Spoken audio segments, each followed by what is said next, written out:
관저에 코바나 컨텐츠 사무실을 마련하려 한 것도 결국 김건희 씨 의사가 반영된 것으로 의심되는 대목입니다. 다만 실제로 어떤 단계까지 진행이 됐는지는 아직까지 확인되지 않은 것으로 알려졌습니다. 김건희 씨는 관저공사 업체로 선정되는 데 편의를 주는 대가로 21g으로부터 디오 의류 등 1,000여만 원 상당의 금품을 받은 혐의로 지난달 22일 종합특검의 조사를 받았습니다. 특검은 조만간 직권남용과 알선수재 혐의로 김건희 씨를 재판에 넘길 방침입니다. JTBC 윤정주입니다.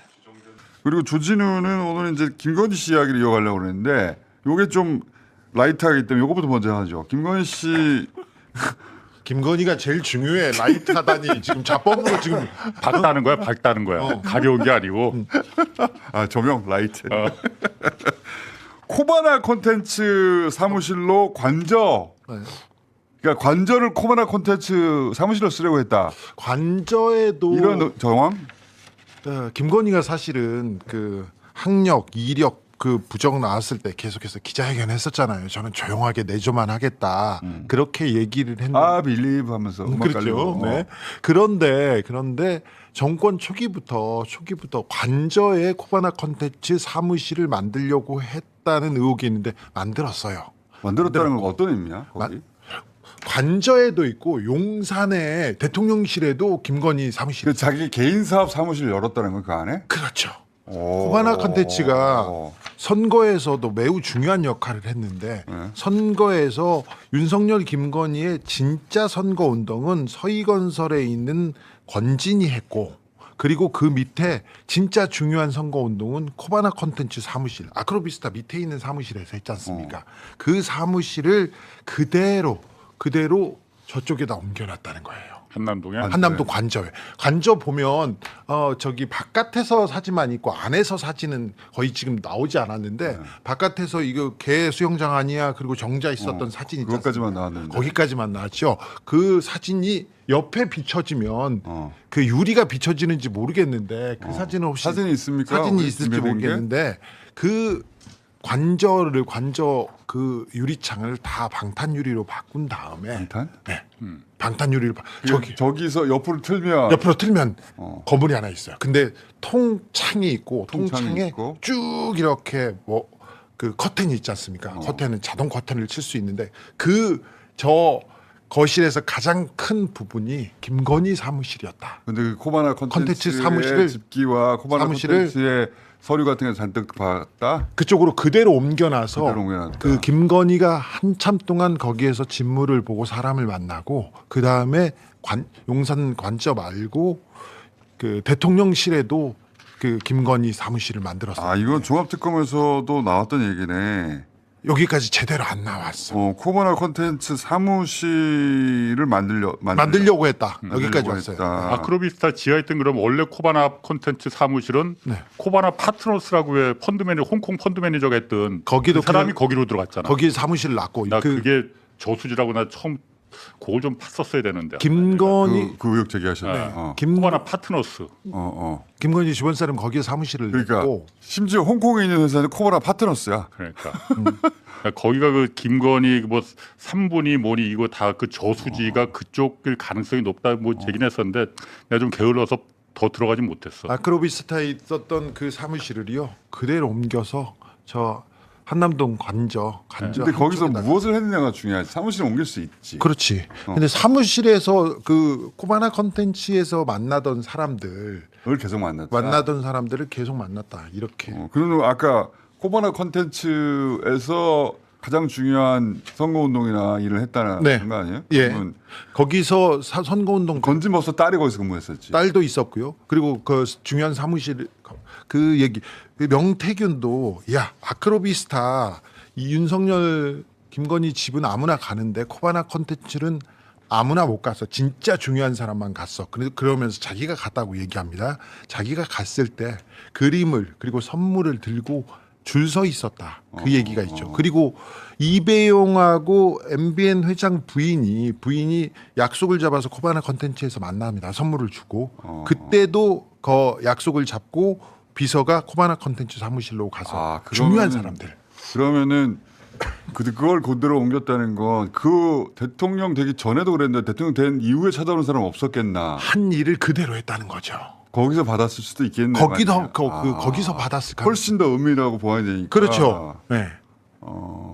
그랬을 수가 있네. 네. 그러면 단위가 달라질 수도 있겠네. 그렇죠. 거기는 또 비밀리에 들어갈 수 있는 길이 또 있어서. 네.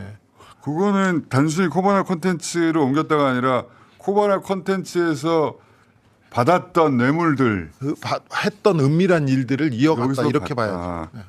건진의 역할은 뭐예요? 그럼 건진의 건지는 패밀리 비즈니스에 같이 이렇게 그 비즈니스를 한 가장 중요한 사람입니다. 건진의 딸이 코바나 콘텐츠에 있었고 그 김건희가 중요한 역할을 할 때마다 건진이 같이 일을 했습니다. 그러면서 건진이 같이 돈을 받아 먹어요.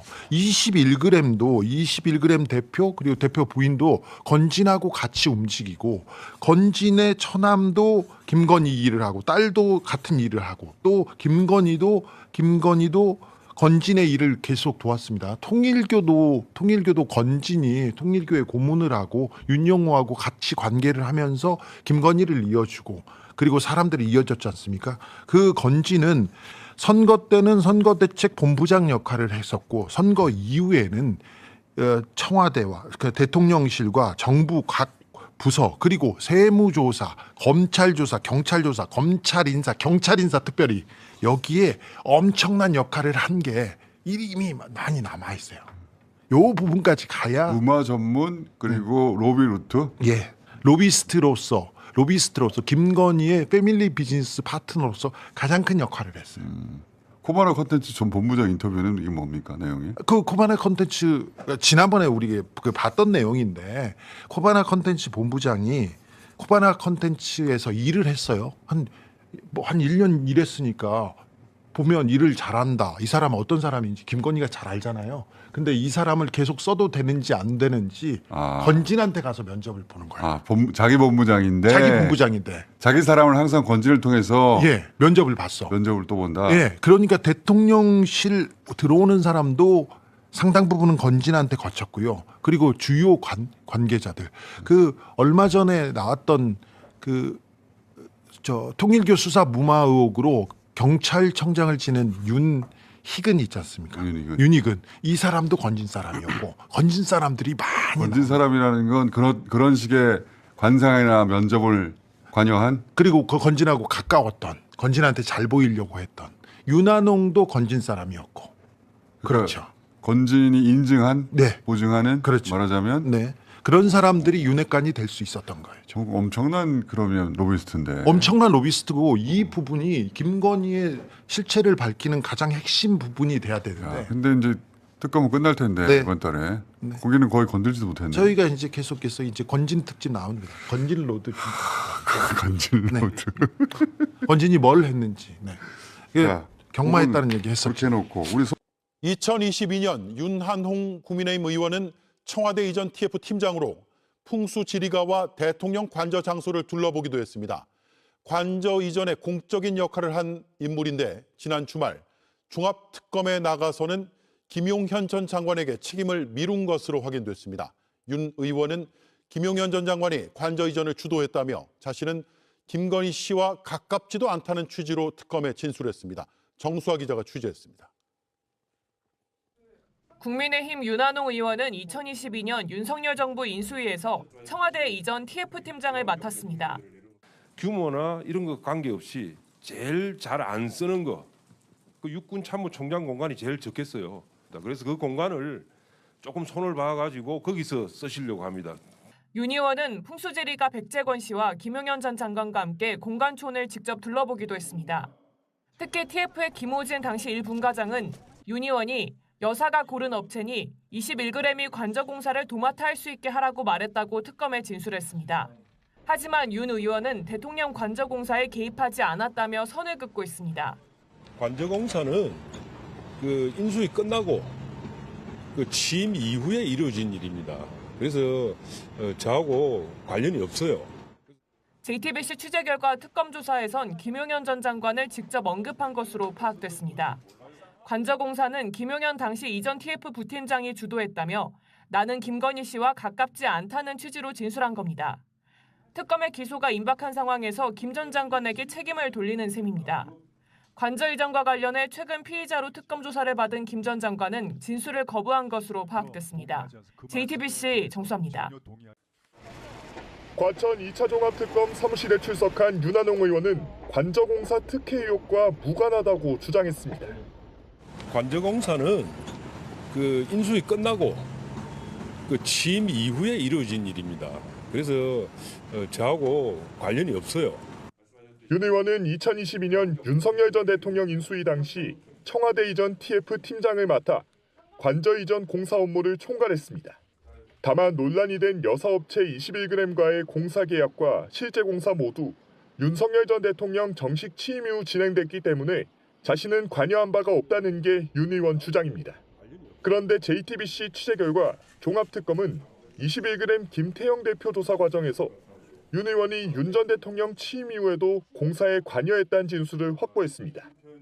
김 대표는 2022년 6월 윤 의원이 공사 현장을 방문해 안내했고 증축 상황과 공사 진척 상황 등을 설명했다며 당시 윤 의원이 공사 기간이 부족하지 않나 기간을 맞추면 좋겠다고 말했다는 취지로 진술했습니다.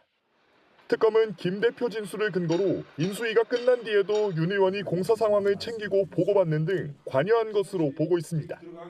또 윤 의원이 여사가 고른 업체니 21g이 관저 공사를 도맡아 할 수 있도록 하라고 했다는 김호진 전 TF 1분 과장 진술도 확보해 수사 중입니다. 특검은 윤 의원 조사를 마친 뒤 기소 여부를 결정할 계획입니다. JTBC 윤정주입니다.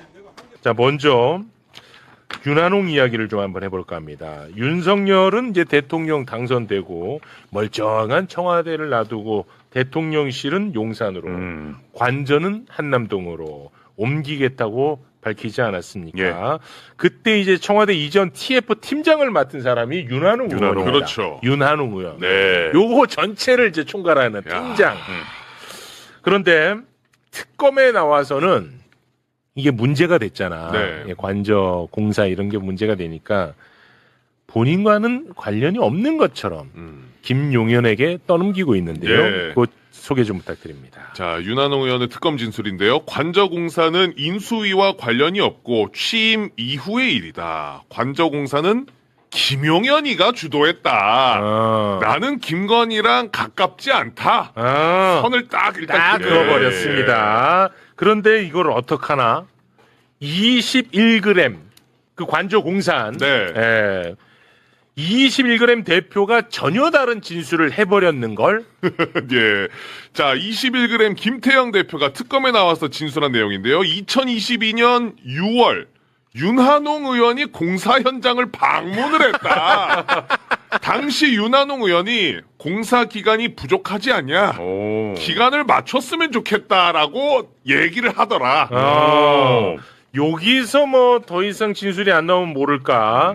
당시 김오진 관리비서관이 특검에서 또 강력한 진술을 합니다. 자, 김호진 특검 진술인데요. 윤한홍 의원이 이렇게 얘기를 했다고 합니다. 여사가 고른 업체니 21g이 관저공사를 도맡아 할 수 있게 하라고 말했다.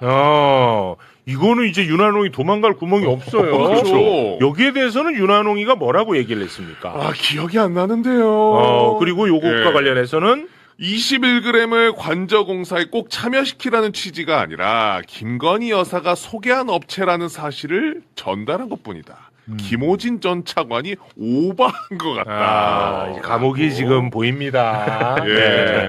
여기에 대해서는 윤건영 의원님이 완전 최고 전문가시니까요. 예. 우선 정리를 할게 21g이 관저공사라는 업체인데 무자격 업체입니다. 그게 핵심입니다. 공사를 하면 안 되는 안 돼. 업체. 이게 팩트죠. 그게 자, 그런데 이 21g을 누가 시켰냐가 그동안의 쟁점이었거든요. 그렇죠. 근데 이제까지는 김호진이 난 모른다라 그랬어요. 국정조사나 국정감사에 나와서 기억이 안 나지 않는다라고 네. 김호진 관리비서관, 이 양반이 어떤 사람이냐고 하면 MB정부 때 청와대 총무비서관을 했던 사람이에요. 그 국민의힘 당뇨 출신이고요. 그래서 이 양반 입이 무거워서 입을 닫고 있다가 구속되기 직전에 뭐라고 했냐 그러면 상부로부터의 강한 압력이 있었다라고 했어요. 김호진이 팀만 준 거예요. 자기가 구속 안 되려고. 근데 구속이 돼버렸네. 네. 구속돼서 종합특검에 가서 뭐라고 했냐? 조금 전에 이야기한 것처럼 윤한홍이 시켰다. 라고 한 거예요. 자, 윤한홍이 왜 중요하냐? 김호진이 21g을 실제로 공사를 시킨 거잖아요. 그러면 김호진한테 누가 시켰냐가 나와야 되는 거잖아요. 그렇죠. 누구나가 다 김건희가 시켰을 거야라고 하는데 증거가 없었거든요. 그렇지. 그동안 증거가 없었잖아요. 그거 중요한 퍼즐이구나. 네. 그런데 윤한홍이 누구냐? 친윤 3인방 중에 핵심 한 명이잖아요. 네. 친윤 3인방 중에 윤한홍이 등장을 한 거예요. 윤한홍이 김호진한테 야 여사 업체다 무조건 해라고 지시를 한 게 나오니 바로 윤한홍을 시킬 사람은 누구냐? 김건희가 나오는 거예요. 그게 딱 떨어지네. 퍼즐이 맞춰지는 거죠. 그동안 불법으로 가득 찼던 관저공사의 핵심이 누가 지시했냐라는 건데 그 제일 꼭대기에는 김건희가 있다라는 게 드러난 거죠. 다 연결 착착착되네. 착착되네. 딱 맞네요. 그 윤한홍은 뭐 이렇게 되면은 전 100% 기소할 수밖에 없다 안 생각해요. 되기가 어렵네요. 네. 이건 빼박이네. 마지막 남은 하나의 퍼즐. 예. 이 부분은 저도 저희 동네 분이 저 공사에 들어가서 실제 공사를 했답니다. 그래요? 현장 현장에 참여하셔서. 노동자로. 네. 네. 근데 이제 빨리 기간 맞춰야 된다고 해갖고 공사하고 나서 근데 벽지를 바르면 그거를 드라이로 말리면서 시간을 당기기 위해서 네. 관리하려고. 그렇게 재촉을 했다고. 그래서 저 부실공사라고 저거 큰일 난다고 저한테 얘기를 해서 제가 제보를 했는데. 그래요? 원래 자연건 줘야 되는데. 네. 부실공. 네. 무조건 빨리 하라 그래서 아까 보니까 시간이 부족하다. 그거 나왔어요. 그러네. 그 일맥상통합니다. 그러네요. 예. 관저 부정공사 불법의 가장 꼭지점에 김건희가 있다라는 게 드러난 거거든요. 근데 지금 보도 중에 조금 전에 소개 안 된 것 중에 하나가 뭐냐면 또 김건희가 대통령실 공사를 또 하지 않습니까? 용산에. 네, 용산. 그걸 할 때 경호처 관계자들을 불러 모아서 자기가 마치 이 공적인 업무를 수행하는 사람인 양, 대통령인 양 지시를 다 했다는 거예요. 용산 대통령실은 이렇게 해야 돼. 내 컨셉하고 안 맞아. 바꿔. 라고 했다는 거예요. 관저 말고 대통령실. 대통령실 공사에서도. 그러니까 애초에 그냥 대통령 하려고 했던 거 맞네. 그렇죠. 근데 또 하나 제가 좀 말씀드리기 그런데 반려견을 안고 그 자리에 나타났다는 거예요. 그 지시할 때요? 네. 근데 생각해 보세요. 김건희는 그 어떠한 공적인 위치에 있는 사람이 아닙니다. 아니죠. 민간인이죠. 민간인이에요. 네. 다만 대통령의 배우자기 때문에 공적인 대우를 해주는 거잖아요. 그렇습니다. 그런데 자기가 마치 대통령인 양 경호처 간부들 모아놓고 지시를 하는 거예요. 일일이. 개 안고. 반려견 안고. 영화 캐릭터다. 방송에 나오던 장면 같잖아요. 영화 캐릭터. 네. 그런데다가 또 하나 관저에다가 코바나 컨텐츠 사무실을 만들려고까지 됐어요. 그랬더라고. 이번에 그 21글에 관계자가 그 얘기를 했어. 관저에다가 코바나 콘텐츠 사무실을 만들려고 했어. 그거 소개 좀 해주세요. 21g 관계자의 특검 진술입니다. 관저 업무동에 코바나 컨텐츠 사무실을 준비를 했고 설치될 공간도 마련을 했었다. 그래서 어디까지 진행됐는지는 지금 안 알려진 것 안 같은데. 나오고 있죠. 근데 저게 뭐냐고 하면 기억을 복기해 보면요. 김건희는 제2부속실을 두지 않는다고 했어요. 네. 기억나시죠? 맞아요. 처음에 맞아요. 공약이었어요. 대선 공약. 네, 맞아요. 그리고 일체의 활동도 하지 않겠다라고 했는데 그게 다 뻥이고 거짓말이었던 거예요. 실제로 김건희를 보좌할 인력으로 코바나 컨텐츠 인원들을 고스란히 다 쓰겠다라고 생각한 거예요. 그리고 또 하나 더 보통의 영부인들은 영부인들만의 어떠한 역할들을 찾아갑니다. 예를 들어서 뭐 어린 아이들을 돕는다든지 뭐 이런 식으로. 네. 그런데 김건희는 일종의 전시 문화 쪽을 생각한 것 같아요. 그래서 코바나 컨텐츠에 있는 맨파워들 고스란히 쓰겠다. 자기 사람으로 라고 해서 공간도 만들려고 했는데 저 당시에 제가 제보 받기로는 이곳저곳에서 막 이야기가 들어왔나 봐요. 도저히 안 된다 이건. 이건 있을 수 없는 일이다. 사무실을 만드는 거. 네, 사무실 만드는 건 안 된다라고 해서 안 됐고 기억나실지 모르겠는데요. 코바나 컨텐츠에 경호처 CCTV까지 설치했던 인간들입니다. 기억 안 나세요? 맞아요. 코바나 컨텐츠 사무실에. 네. 그러니까 공사 구별이 없는 거예요. 없어. 아예. 근데 저는 의원님하고 생각이 다른 딱 한 대목이 있어요. 뭐냐면 저는 이 보도 보고 코바나 컨텐츠 사무실을 관저에다가 마련하려고 했다고 했지. 그게 저는 문화적으로 접근하려고 했던 것보다도 나쁜 짓을 여기서 하려고 했던 것 같아. 예를 들어서 양평 고속도로 문제, 삼부토건 문제. 왜냐하면 완전히 최측근들이잖아. 그렇죠. 저는 그거를 김건희 주도하에 그 범죄를 저질렀다고 생각하는 사람이거든요. 그러기 위해서는 나는 필요했다고 보는 입장입니다. 문화, 전시 이런 거 아니고. 제가 아무래도 너무 선하게만 받는 것 같아요. 너무 착하셔. 그래, 그 문화 그건 너무 착하게 맞지? 봤다. 아니, 본인이 대통령까지도 했는데 전시하고 있겠니? 아, 그렇죠. 이제 본격적으로 내가 범죄 한번 나는 해봐야 그렇게 되겠다. 보는 입장입니다. 이게 맞는 것 같은데요. 그래서 지금 종합특검이 일을 하고 있는데 꼭지점으로 가고 있는 과정이거든요. 네네. 김건희는 지금까지 걸려 있는 거에 있어서 전부가 어찌 보면 자범 수준의 혐의만 걸고 있어요. 사실은. 그렇잖아요. 맞아요. 핵심이 불법 내란에 관여됐는가? 그게 핵심이죠. 그리고 양평 고속도로에 관여했는가? 예. 그리고